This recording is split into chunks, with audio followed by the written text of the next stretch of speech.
আসসালামু আলাইকুম এভরিওয়ান, সবাইকে আবারও স্বাগতম জানাচ্ছি নতুন আরও একটি রেসিপি ভিডিও দেখার জন্য। আজকে শেয়ার করছি ঢেঁড়স দিয়ে ভীষণ মজাদার আর সহজ একটি রেসিপি। আশা করছি বরাবরের মতো এই রেসিপিটিও আপনাদের কাছে অনেক বেশি ভালো লাগবে।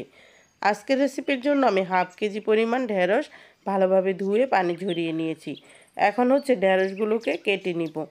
তো আমি আমার পছন্দ মতো সাইজে কেটে নিচ্ছি, এরকম লম্বা লম্বা পিস পিস করে কেটে নিব। তো ঢেঁড়স তো আমরা বিভিন্ন সময় ভাজি করে খাই বা ভর্তা করে খাই, তবে আজকে যেই রেসিপিটা ট্রাই করছি, আশা করছি এটা যদি একবার খান আপনারা কিন্তু বারবার খেতে পছন্দ করবেন। সবগুলো ঢেঁড়স কাটা হয়ে গিয়েছে, এখন আমি পাত্রে তুলে নিচ্ছি। এটাকে একটা সাইডে রেখে দিচ্ছি। আমি একটা মশলা তৈরি করব, সেজন্য একটা বাটি নিয়ে নিলাম। এখানে 4টা কাঁচামরিচ দিয়ে দিলাম, আর 4 কোষ রসুন দিলাম।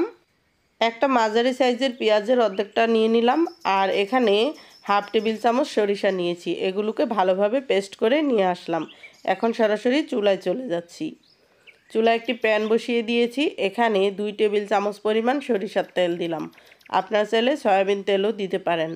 এরপর পেস্ট করে রাখা মশলাটা সরাসরি দিয়ে দিলাম তেলের মধ্যে। এখন 2 মিনিটের মতো একটু ভেজে নিব তেলের সাথে। এরপর লবণ দিয়ে দিচ্ছি হাফ টেবিল চামচ পরিমাণ, আর হলুদ গুঁড়া দিলাম হাফ টেবিল চামচ। আবারও 2 মিনিট নেড়েচেড়ে সব কিছু ভালোভাবে ভেজে নিব। যখন মশলাটা থেকে কাঁচা গন্ধটা ছেড়ে যাচ্ছে, সেই পর্যায়ে অল্প একটু পানি দিলাম 2 টেবিল চামচ পরিমাণ। এখন এই পানিটা দিয়ে মশলাটাকে আরও 2 থেকে 3 মিনিট ভালোভাবে কষিয়ে নিয়েছি। এ পর্যায়ে হাফ কাপ ছোট চিংড়ি মাছ পরিষ্কার করে দিয়ে দিলাম এই মশলার মধ্যে। এখন নেড়ে চেড়ে মশলার সাথে চিংড়ি মাছটাকে একটু ভেজে তারপর হাফ কাপের মতো পানি দিয়ে 2 থেকে 3 মিনিট কষিয়ে নিব। ঢাকনা দিয়ে ঢেকে তারপর হচ্ছে কষিয়ে নিচ্ছি।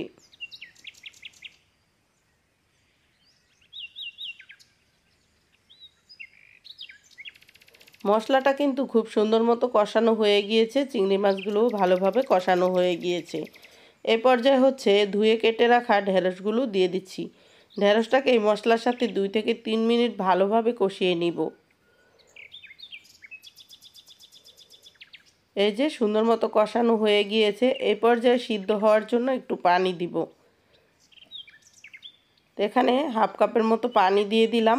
তারপরে হচ্ছে নেড়েচেড়ে ঢাকনা দিয়ে ঢেকে রান্না করব 7 থেকে 8 মিনিট।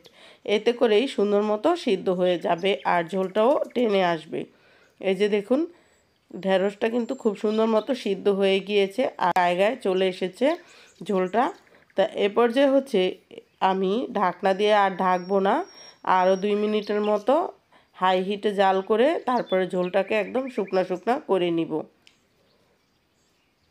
এভাবে মাঝে মাঝে একটু দুলিয়ে দিয়ে তারপরে হচ্ছে ঝোলটাকে শুকিয়ে নিব। আর এই রেসিপিতে কিন্তু ঝোল বেশি ভালো লাগবে না, একদম শুকনা শুকনা টাইপের হলে খেতে ভালো লাগবে।